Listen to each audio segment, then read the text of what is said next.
Phyllis's next guest has some powerful and timely observations about society and the ending of this pandemic. Jim Selman is an internationally recognized leader and respected authority on organizational transformation and culture change. He is the author of Living in a Real-Time World: 6 Capabilities to Prepare Us for an Unimaginable Future. Jim will also share some thoughts from his latest work, Serene Ambition. I'm spending a lot of time, I guess, inside the question of what's going on in the larger world and what is its impact on our practical daily lives. And it's been my observation that a great many people are in various states of anxiety, fear, confusion, upset, disappointment, disillusionment, all kinds of different emotions and moods seem to be getting stirred up. And I don't think it's all related to the pandemic. I think if we look at what's happening socially and politically, and certainly what's going on environmentally, we are at a pretty unique time in human history. I can't remember ever, obviously in my lifetime, but never in terms of all the things I've ever read, a time when there was so much happening, where the stakes were so high, where the consequences, particularly if you think about climate change, are irreversible, and in which essentially our future is at stake. You've written 2 books. You've written several books, but these last 2 have had a tremendous impact. Living in a Real-Time World and Serene Ambition. So what were you looking at in Serene Ambition? Well, Serene Ambition is actually a collection of blogs. It's not a cover-to-cover book. It's more of a thing you can read when you're resting or reflecting. And it was just it was a story of my experience over about a 3-year period, mostly when I was living in South America, on the subject of aging, in particular my own aging. And I was coming to grips with the fact that aging is also, like most things, an interpretation. So on one level, I was trying to sort of document my own experience as I was getting older, but also beginning to record my reflections in trying to see that I have a choice in how I experience aging. So for example, I actually am looking forward to aging, and I don't know very many people that are, except the teenagers and the younger people in our lives.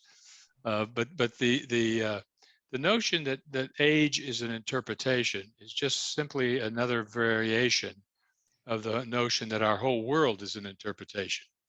And it's an interpretation that lives in our culture, it lives in our history, it lives in our daily practices over long periods of time. And we loosely refer to that as reality. And we don't appreciate that our reality is not an objective fact, but it's a whole interpretation of the world.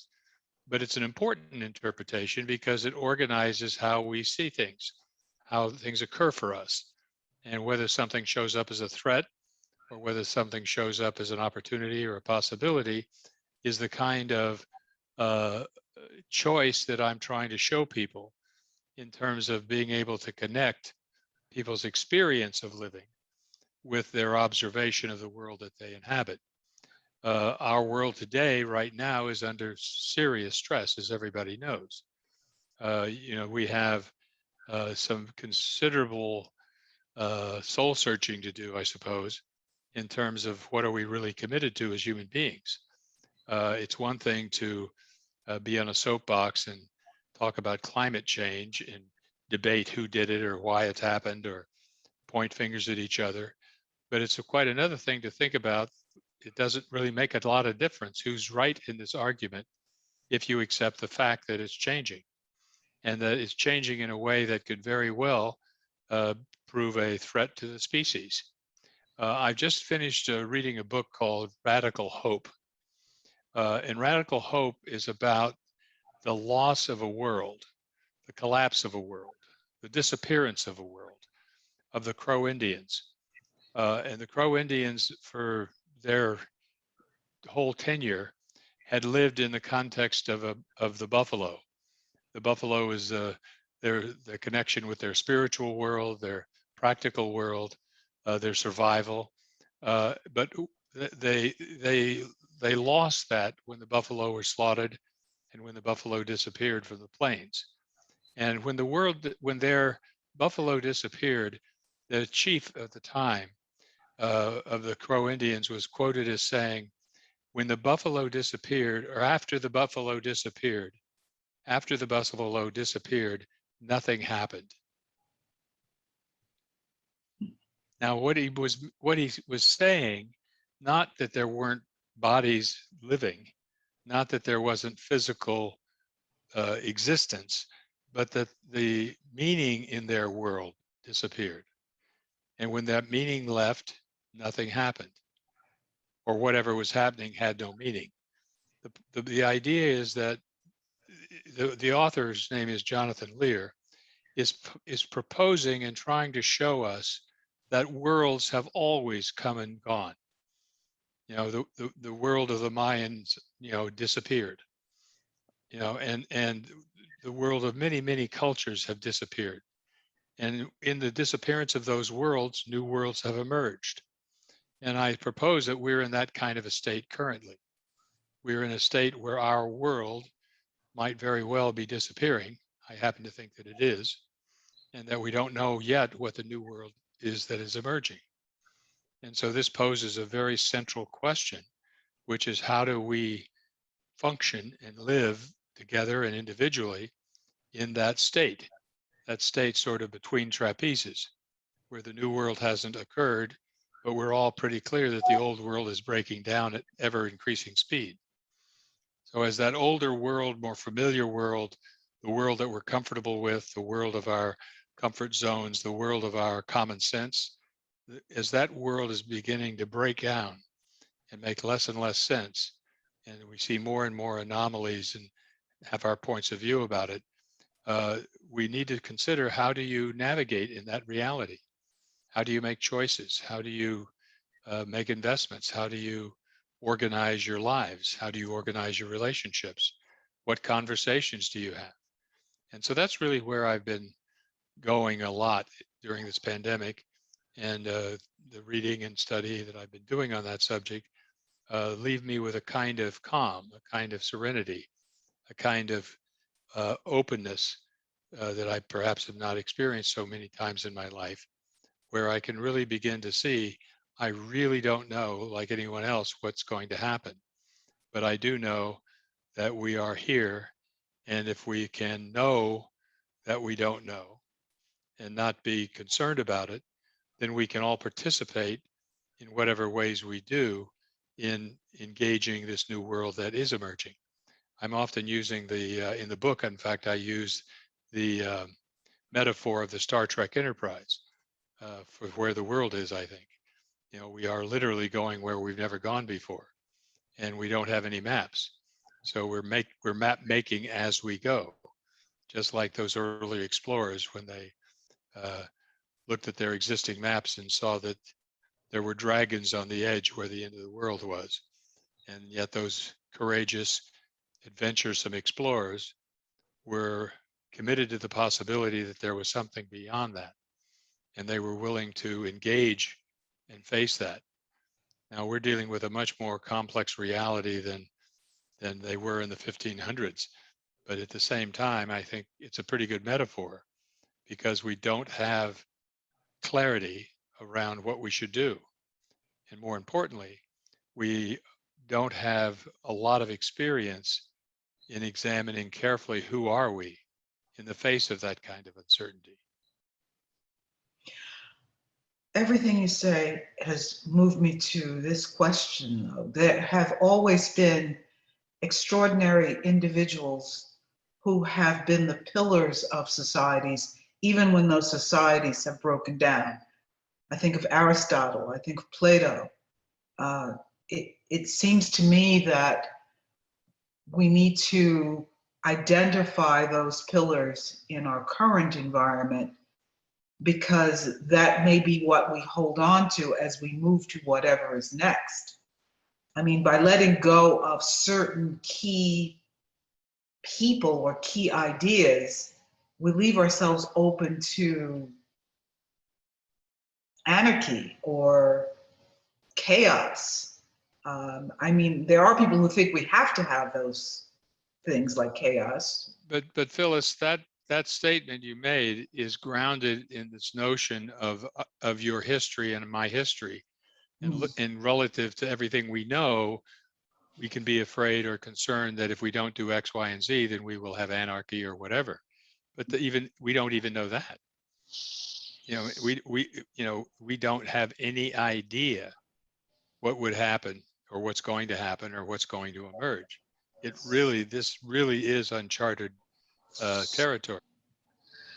So you're saying what I'm saying is grounded in what I know as opposed to what I don't know. Yes, what you know, what you believe, what options we typically can consider when you're looking at uncharted territory. Like if we don't have strong leaders, then bad things will happen. With respect to that idea about the importance of identifying and holding on to strong leaders, another thing that's going on with me is I'm rethinking the whole area of leadership. I'm, for example, thinking of leaders now as navigators. You know, again, in the early days, the navigators did not know where they were going either. You know, they might have had some ideas on whatever they could imagine might exist, but they did not know what was going to be on the other side, if there was another side. And yet those navigators were able to know where they were able to know where they came from, and they were able to hold the commitment that people had to the adventure. They were able to hold the commitment they had to the idea, or hold the commitment they had to the possibility of a short route to India or whatever particular raison d'etre they were following. I think it's important that we listen deeply and listen broadly, that we need to listen to people we maybe don't listen to normally. I think we need to listen not just for the stereotypical strong leaders who profess to know and then gather a following to follow them, but really begin to open up the fact that I don't think we have anyone in any country, in any discipline, in any industry, in any government function that has any more idea than anyone else what's emerging. And we're talking about an emergence that's occurring in a relatively short period of time. Certainly within my lifetime, we're going to begin to see some radical changes. You could call this a paradigm shift if you like, but I think from a philosophical point of view, it's more profound than that, because this is a change in our existence. This is a change in our way of being. This is the emergence of a new human being, something that's beyond mere Homo sapien. And I don't know what that's going to look like, but I think unless that emerges, it's unlikely that we as a species are going to adapt well to whatever happens. And I don't mean just physically. Well, people who watch this program know that I like to talk with thinkers. I like to talk with people who examine the world in which they live. But today I'm having some trouble with this particular idea, this notion, because, and you can help me through this. If what you say is true, then that opens the door for a level playing field for anyone who can grab the forefront. It's an interesting idea that there's a new human being emerging and we don't know what's going to happen. But at the same time, by saying that, that gives legitimacy to anyone who steps forward. Don't you have to have some clear leaders, thinkers like yourself out front on the wagon train, leading the way through the unknown territory with some agreed upon rules? Otherwise, I know my question is rooted in historical fact. I understand that.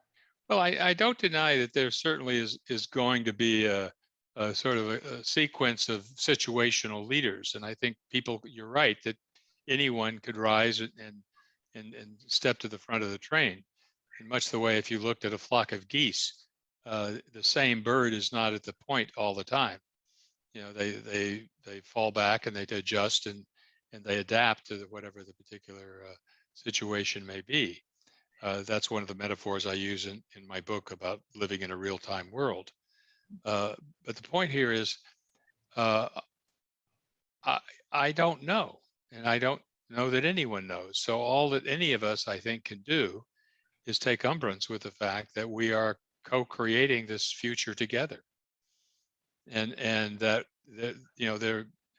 It doesn't mean we can't make commitments and we can't draw on our experience and we can't draw on our ideals and our images and our models and so forth. But I think we need to be very light-fingered and very patient with the fact that you know, who could have predicted this pandemic? Who could have predicted? I wrote the book before the pandemic. The subtitle of that was 6 Capabilities to Prepare Us for an Unimaginable Future. That's the subtitle of Living in a Real-Time World. And here we are inside living in an unimaginable future. And people are sort of nostalgically, you know, imagining that we're going to go back to normal. And certainly there's a lot of movement in that direction currently. By the same token, a lot of people, a lot of the old assumptions are breaking down. The workforce is not rushing back to take those menial jobs.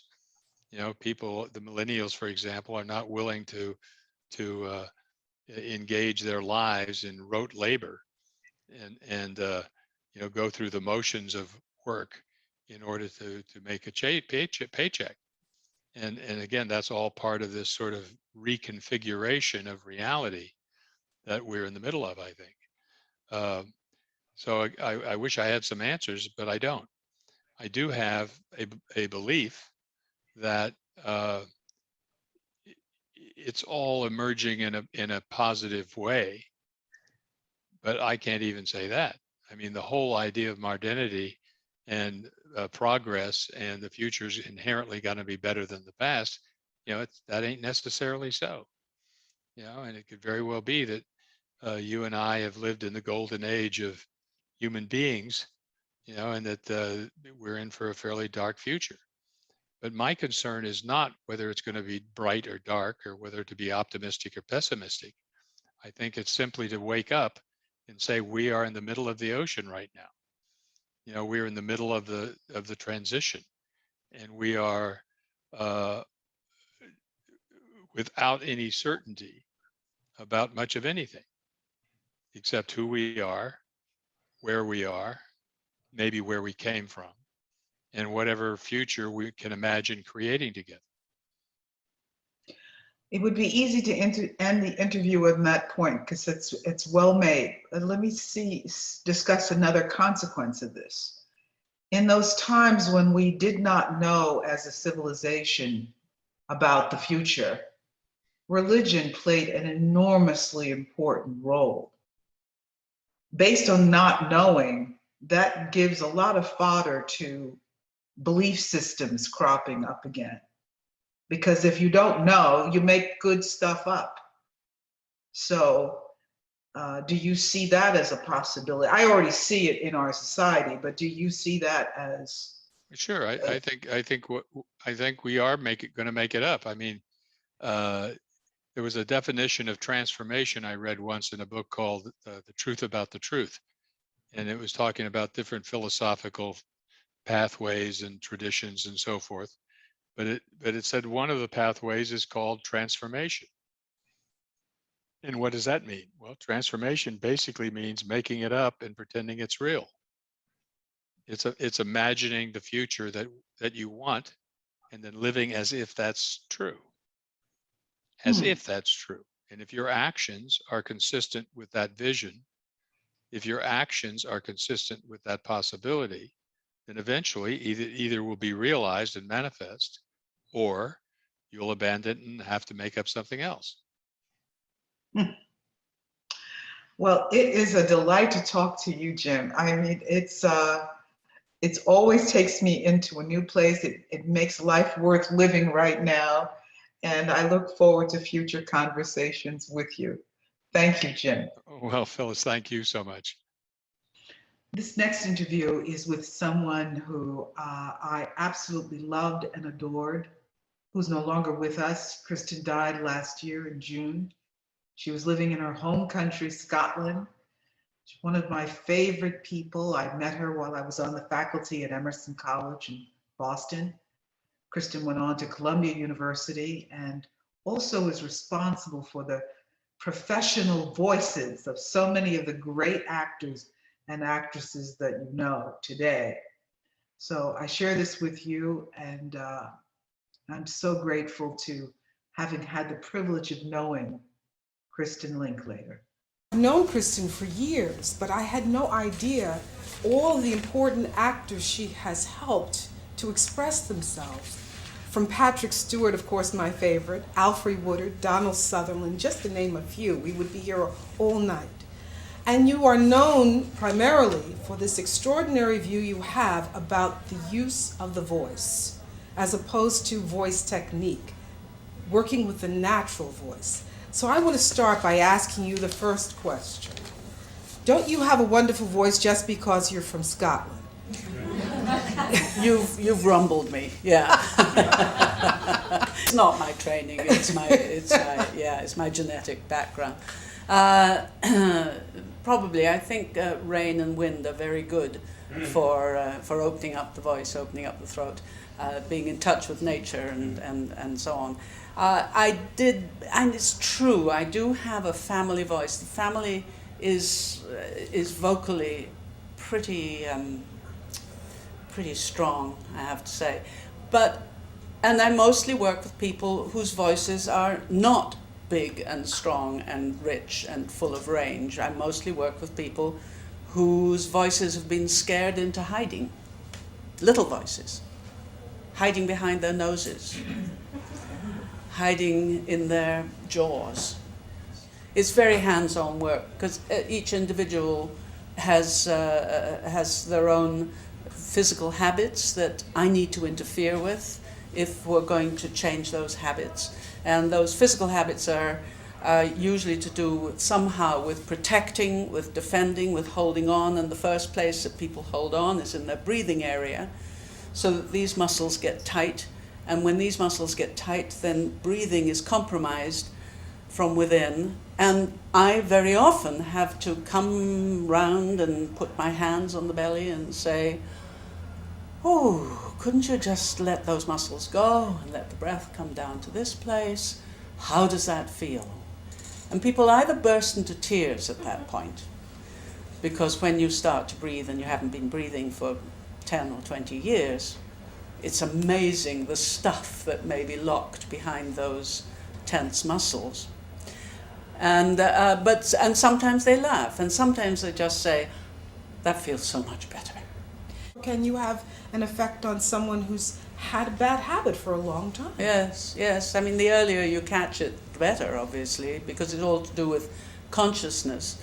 Becoming conscious of what it is that you do and how locked in you are to those habits. But, anybody, everybody. I've worked with 60-year-olds, 70-year-olds, and I do the same thing with everybody. And most people enjoy the experience of relaxation. So, and it's very specific relaxation. It's relaxation of these central belly muscle areas, relaxation of the jaw, relaxation of the throat, in order to provide a wider channel. And it's such a pleasurable thing that people latch onto it quite fast, and age is not such a problem. How would you contrast what your technique is to the standard voice techniques for theater development? Well, I think that my ear is here. I have ears down here. So I hear with my body. And that my ear is not judging the result. My ear, my body is tuning in to somebody else's body and voice. And I only do this, don't worry, I only do this when I'm being paid to listen in this way. I'm not judgmental otherwise of people's voices. But I tune in as more than listening in any kind of critical way.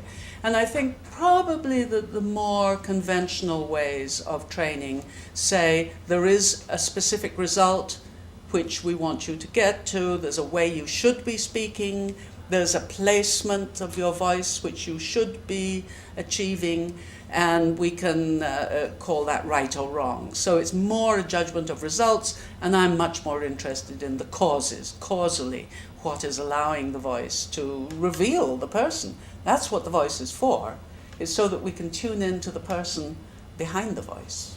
Women hold themselves back in expression more than men. Oh, what do you think for this? You are probably a very free woman in your expression, but there's still a huge culture of silencing oneself as a woman in order to defer to the man's voice, in order not to scare the man. There is sometimes the sense that if I let my voice be deep and strong, that man's manliness is going to shrivel somehow, that it is much pleasanter to speak in a breathy, unconfronting tone of voice that says, you could look after me because I really don't know how to do that. Or one that still is sort of a little girl up behind the nose, and that won't threaten anybody, and it won't threaten the patriarchy in any way. Sorry to get political there. Yeah. So yes, I do think that there is still a lot that's happening with women's voices that could be opened up so that the intrinsic, the natural, easy power of women could be expressed more readily, more fully, and more in our civilization. What is your desired working format? How do you like to work with people? In groups, individually? Yes, I like groups. I'm a bit of a ham. And I love my students. I love my graduate students. They're intelligent, they're talented, they're greedy, they really want to learn. And at this stage, I've been teaching for 50 years, over 50 years. 53. And around the world, not just... Yes, quite a lot around the world. But I love coming back to Columbia University, the theatre program, School of the Arts, where I have these eager graduate students who want to go into the theatre, they want to go into movies, they want to go into television, and they have something enormously potent in them that is connected with a talent that has an artistic content, and they want to study the classics, because I know if they get their roots in the classics, then they can open the door to tomorrow's theatre with ease. When you travel back to Scotland, what do you do? What does Kristen Linklater do in Scotland? I sit in my lovely little house with windows. Over there I look down to the lochs in the middle of the island. Over there I look over to the hills in the distance. Over there I look out to the cliffs and the sea, which is the Atlantic, and if I could see far enough I'd see Newfoundland. In front of me there are fields and cows and sheep, and there are seagulls, and I sit and watch the weather. It's a meteorological soap opera, and I thoroughly enjoy that. You have, in addition to your wonderful self, a wonderful son. Can you speak a little bit about him? That was the best thing I ever did, yes, was to have my son. Proud single mother, I chose to I needed to have this child when I was 40, and I thought, if I wait until I'm a well-balanced human being, until I go ahead and become a mother, it'll be far too late. So I better go ahead and do it. So I did it. He's now a very good actor. He's in his early 30s, and he's been doing a sitcom. Some people may have tuned into it, which is now finished, called The New Adventures of Old Christine. He's the slacker brother. And now he's a fantastic Shakespeare actor. He's played Hamlet twice, he's played Romeo twice. He was in Central Park this summer playing Bassanio to Al Pacino's Shylock. Shared the dressing with Al Pacino. His name. Oh, my son's name! Yes! Hamish Linklater. Well, we'll use those wonderful words, Hamish Linklater, as a deep thank you to you, Kristen. Thank you so much for this. It was such fun. I wish you the best of luck. We wish you the best. Thank you.